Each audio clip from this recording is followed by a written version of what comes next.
Does anti-logic equal anti-God?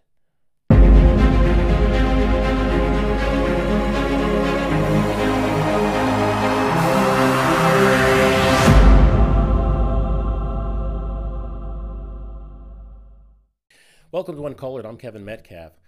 I'm going to do a series, not a series, I don't know. I'm going to do a couple of presentations on active listening and not critical thinking, but independent thinking. I think that when I talk to folks, and I do every once in a while, oddly enough, you hear a lot of opinions and ideas that don't seem to be well thought out. Or if you press people, and when I say press people, when you ask just questions about why they think the things they do or why they use the terminology that they use to express their ideas, it seems that lots of folks really aren't thinking about what they believe. They just, seems like they're oftentimes just imprinted on. They've heard it someplace else, sounded good, and so they went with that. And so they repeat it to other people because there really isn't a lot of depth to their ideas, at least as it seems to me. And so one of the things that I continue to hear is sort of an anti-logic trend, not from just people who don't believe God is real, but even people who affirm the first idea that God is who he says he is. There are a lot of things that I hear that I wonder if they've really thought about why they say the things that they say. And it seems that there's a common thread in both people who believe in God and people who don't believe in God, that there's this departure from logic and reason when it suits their idea or the thing that they want to believe. There's this hideaway when they can't, there's these logical contradictions or difficulties in the idea that they're trying to express, and they'll run to things like mystery or, it's just God knows, but I don't know, that kind of stuff.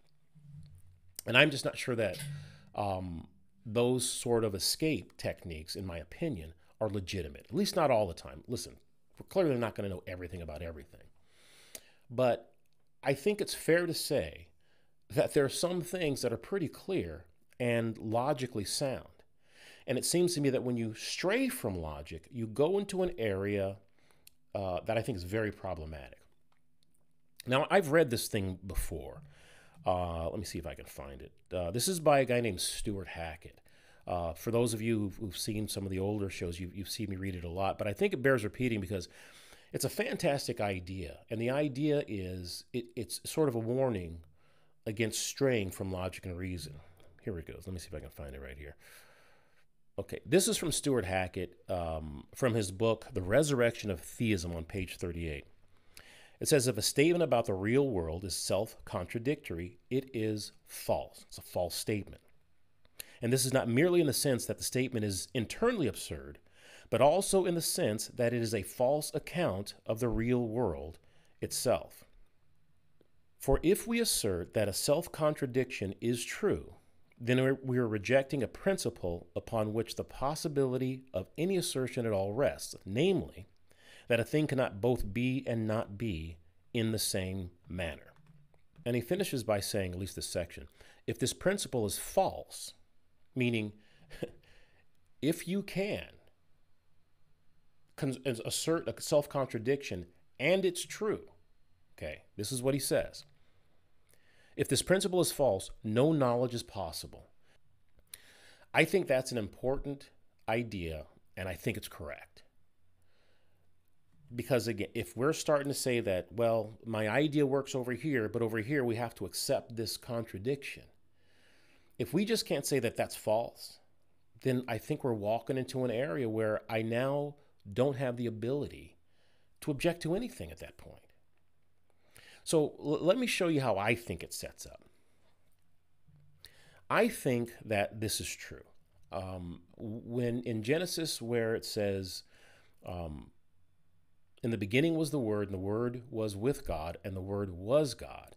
If I understand it correctly, and I am not a Bible teacher or theologian, listen, I'm the least credible person talking about any of this stuff, so I could be wrong about that. But if I have it right, then God is logic, or at the very least, the nature of God is logic and reason. And it seems to me when our ideas throw out logic and reason, we're literally throwing out the nature of God. That, in my opinion, makes things true. I was in a discussion just last night, and they were talking about truth and what is truth. There's a lot of ideas about truth. One of the ideas that I think is fantastic is, again, Dr. Rasmussen, one of my faves. He's got this book on the correspondence theory of truth. But it seems to me at bottom, if your idea, your thought, your theory, your notion isn't a logical or reasonable one, that necessarily moves God out of that idea. It's not something that you can say, this is something that God would affirm. It has to be logical and reasonable. It seems to me. At least that's where I'm going. And I'll just give you just a couple of examples. I was talking to a friend of mine. Well, not really friends. I mean, he's somebody that I've met a couple of times, and he's a nice guy, really nice guy. But we were talking about Calvinism, and he's a firm Calvinist, which is fine. It's funny. We started talking, and he immediately referred to me as an anti-Calvinist. And I want to make this clear, and I should have made this clear in the open. When I'm critiquing ideas, I'm critiquing the idea. And one of the things that I didn't necessarily object to, I didn't really even say anything about it, but I'm not an anti-Calvinist because that seems to make it point to the person or the individual who holds that idea. I'm not an anti-Calvinist in that sense. I'm anti-Calvinism because I just think it's a terrible idea. So I do criticize the idea. But it's the same with an atheist or a materialist for that matter. The people are fine. We're all allowed to have ideas that don't work. There's no problem with that. That doesn't make you a bad person or someone who deserves, punishment or ridicule. But I think that it's important to detach the idea from the person who holds it, not only the person who's critiquing the idea, but the person whose idea is being critiqued. And I think oftentimes what happens, and I think this was the case with this person I was talking to, nice kid, nice guy. But I think anybody, I'm certainly susceptible to that too, is that you personalize the idea as now they're talking about me. And I think that's the wrong way to think of ideas. Some ideas, obviously, you want to take personal and it'd be a personal thing.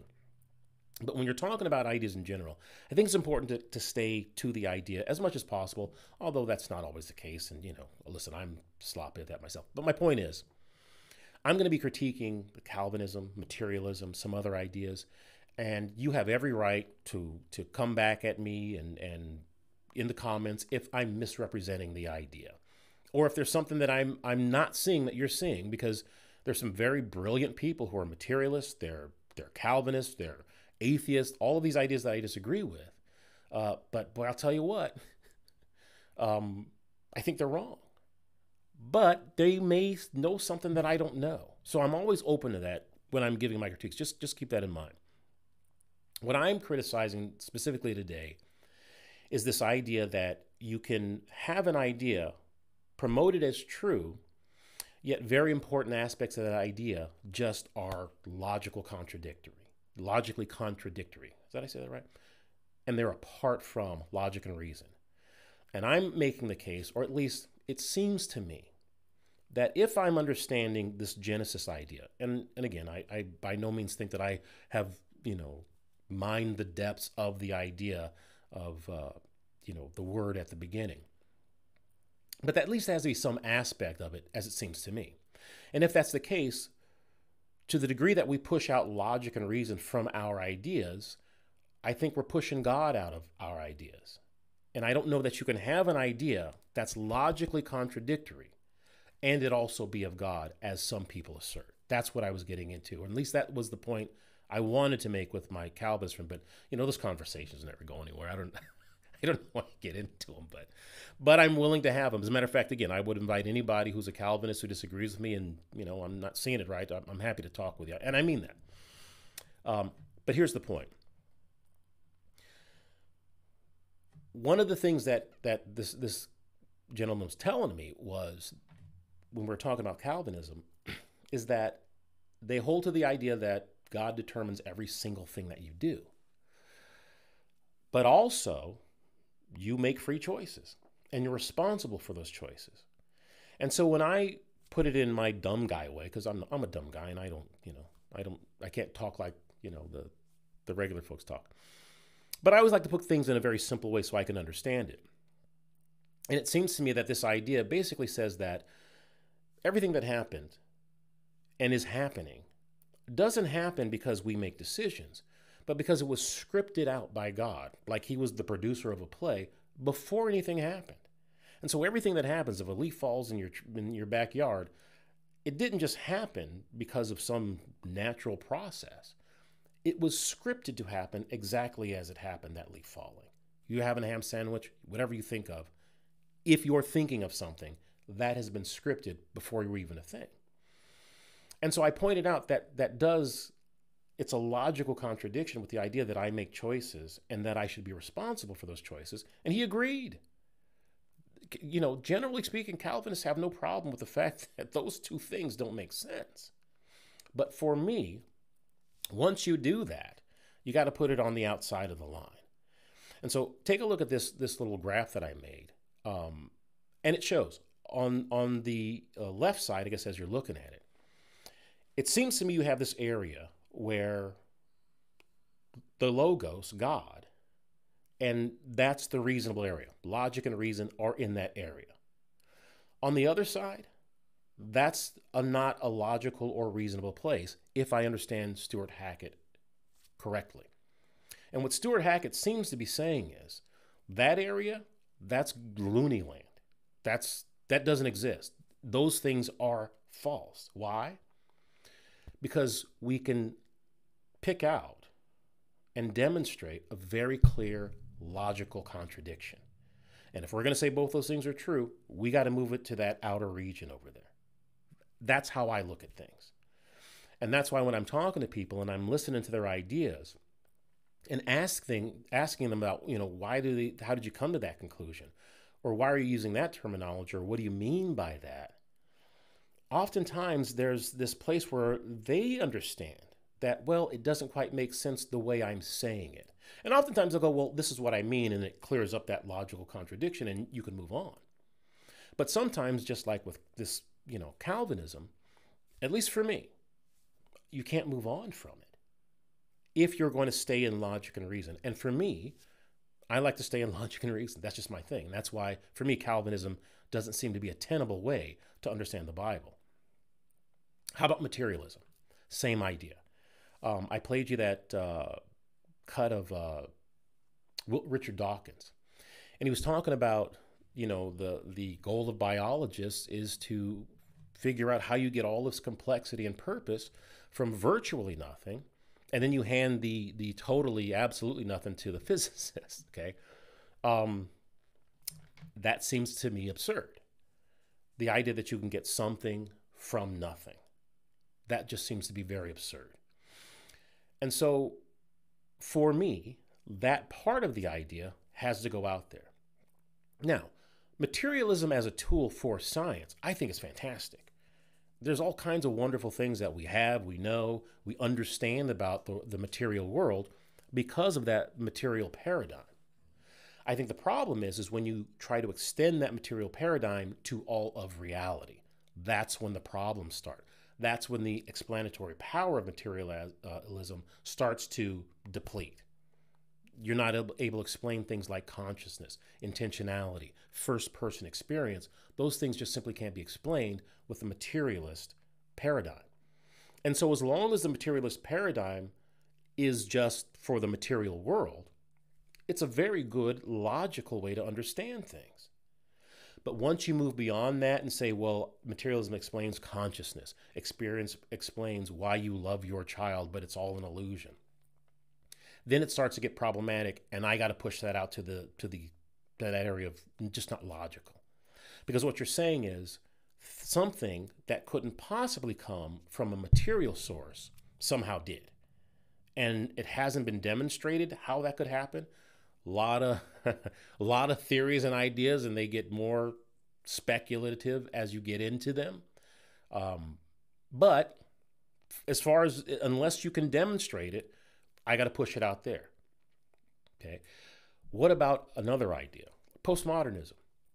Listen, postmodernism, they tell you up front, we don't want anything to do with logic and reason. Why? Because we can't have all of our goofy ideas if we use logic and reason. Here's an example, and I just heard this today while I was preparing to do this. It's a fantastic example. This is from the Dan Dockett show called Don't At Me. It's a show I'll tune in from time to time. But listen to this. And let me talk about women for a second. So this Leah Thomas, right, this swimmer, I've told you this. She is becoming a woman. Was a man, now a woman, gets to swim against women. Goes from being a terrible male swimmer, right, to a dominant female swimmer. Okay, good for her. Yay, rock. Go get him, Leah. Yay. And everybody, including some of my friends in the swimming media, are afraid to touch it. I won't. She shouldn't be allowed. Go swim with the men. I'll give you an example of why I say that. Yale, softball player, woman softball player, transitioning to a man.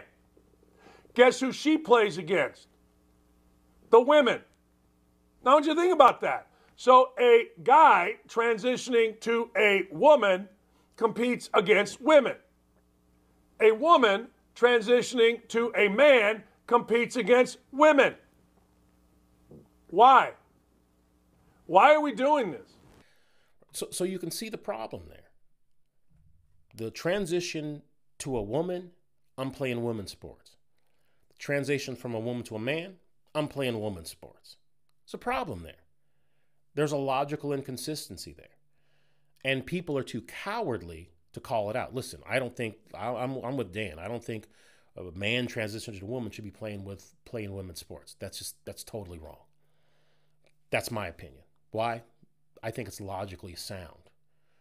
But if you're dealing in a postmodernist paradigm, and that is a postmodernist paradigm, logic isn't a thing.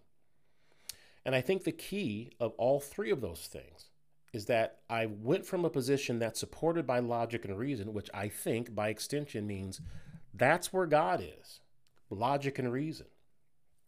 I'm moving into an area where logic and reason isn't a thing because I really want my idea.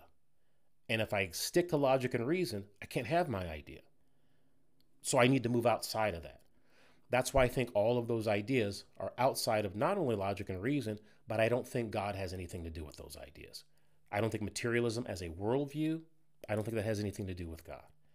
I don't think Calvinism as a worldview doesn't have anything to do with God, as long as you can't resolve that conflict between determinism and free will. And I know people have a lot of other problems with it that are biblical. I'm no theologian. I'll let you guys deal with the Bible verse wars. I'm simply saying on a logical foundation, it just doesn't make sense. And if it's not a logical thing, I'm with Stuart Hackett. It's got to be something that's false. That's just how I am. Now, have I proven that Calvinism, materialism, postmodern, have I proven any of those are false by anything that I've said? Not even a little bit. And I'm not even saying they're false. I think they are for the reasons that I think Dr. Hackett clearly spelled out. But what's the problem? And I think that's what Hackett said in his in that last part there. Once I'm saying that these things that clearly violate logic, at least as it seems to me, but they're also real things, I've now lost the ability to object to anything. Why? Well, the only reason I object to those things is because they're not logical. But if you're telling me that, well, the things that are logical, they're still true, then what can't be true at that point? If you were a Calvinist, you would have to accept Jehovah's Witnesses, Mormonism, anything else that you say it's not true. Well, they're saying it's true. How could you object? Well, you would say that it conflicts with the Bible. But we've already said you can't do that because we've just said logical conflicts aren't a thing. They'll be solved in some future antimony or something like that.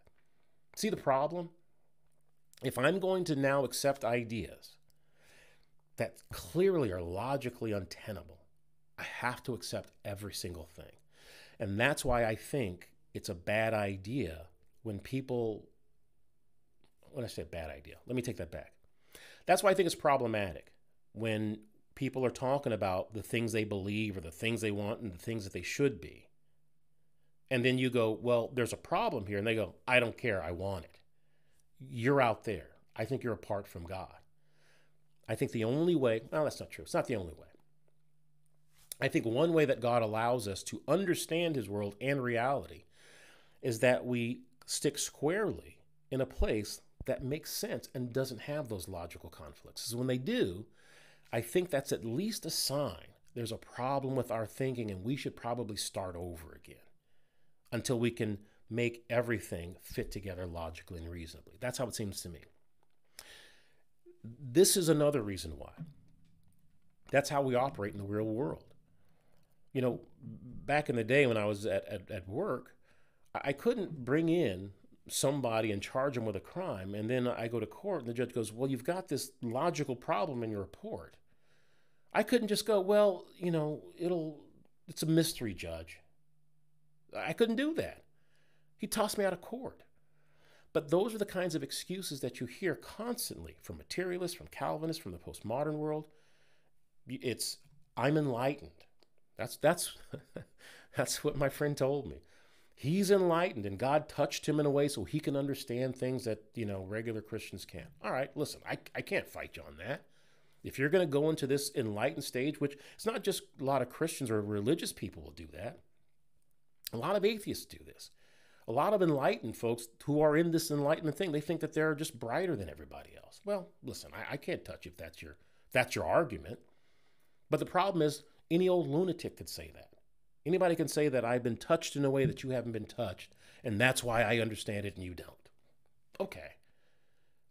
But you still haven't figured out this logical problem. That's where my hang up is. Another thing they'll tell you, mostly the scientists, but again, there's a version of this in the religious world. Well, it's a conflict now, Kevin, and this is another thing that I heard from my friend. It's a conflict now, but later in the future, God's going to solve it. Well, will he? I mean, is he going to solve 2 + 2 = 5 in the future? Or should I just go, it's wrong? Or should I wait for some future enlightenment that 2 + 2 does somehow equal 5? I just couldn't figure it out here on the planet. In science, you'll hear something like, well, we don't have the tools or the technology to understand why consciousness can come from the material world now, but someday in the future, we're going to figure it out. And that's what we're waiting for. Well, maybe, but that sounds like just another statement of faith to me. That doesn't sound like science. And again, I can't touch that. Maybe something will happen. But all I have right now is a very serious, intractable, logical contradiction that you're saying you're getting something from nothing. That's where I'm stuck. I mean, I don't know. Listen, I'm a big Star Trek guy. Well, back in the day, the real Star Trek. And I love the transporter. I hate driving. If I could just be transported to someplace that I want to be, I would love that. But today, that's just a fantasy. If I were to walk around and go, well, I know we don't really understand how transporters work or how we could do it, but in the future, we're going to have them. Maybe, but today that's kind of just a fantasy. And so I can't promote that as true yet. That's really what I'm saying. You want to believe in Calvinism, I got no problem with that. That's your thing. You want to think that, you know, everything came from nothing? I'm not going to fight you on that. All I'm saying is that those things aren't reasonable to believe as true because there's no data for that. That's all I'm saying. And whatever data you have conflicts with what it seems that we know to be true. And so for me, I want to stay in this place over here where I think that's where God is. Logic, reason. I think that's his nature. And when somebody tells you to toss it out, I think they're telling you to walk away from God and turn your back on God. That's what I think they're asking you to do. When somebody says, yep, this doesn't make any sense, but you should believe it anyway, I think they're asking you to turn your back on God. Because if I read it right, and I may not, God says, I'm logic. I'm the logos. That's my nature. I don't think it makes any sense to toss them out because you have an idea that logic makes problematic. Doesn't mean you can't go, well, listen, I don't know it now. Listen, I'll bet you that I've got ideas. Bunch of ideas that are probably goofy. crazy ideas. But I don't walk around and promote those ideas and say, boy, you should believe this, because it's true. I don't think there's anything that I do that I couldn't show you. Here's the logic. Here's the data. This is why I think my conclusion is more likely than its negation. And I think that's, listen, go back to the police example. If you're in court, you're arrested for something. What they're going to say is, I think that the evidence shows that you're good for it. And that evidence is stronger than you being innocent. I think that's the best you can do with any kind of an idea. I don't think you could walk in there and the judge goes, well, your evidence is all contradictory. And you go, well, listen, sometimes we'll have technology in the future and it'll all make sense in the future that this guy's guilty. I don't know that anybody would accept that. I don't know that anybody would accept the mystery example. The I'm enlightened judge, but you're just not enlightened. That's why you can't see this contradictory evidence should still convict the guy. I just don't think any of those things work in the real world. And so I just don't know why I should accept them with your philosophy of religion or your philosophy of science. That's just where I am. So that's really all I wanted to get to. I think that it's a mistake to push logic and reason aside for your idea. That just seems to be a bad idea. I'm going to end with this. This is Dr. Craig with talking about that verse in the Bible, or just talking about logic or the logos and the relationship to God. Thanks for supporting the channel. And again, you can come at me. I mean that. I'm not telling you I'm right. This just is how things seem to me. But listen, I'm sitting in a room by myself. I could be wrong about all of these things. So please continue to write your comments. I really appreciate that, and support the channel and all that good stuff. But here's Dr. Craig, and I'm just going to end with this.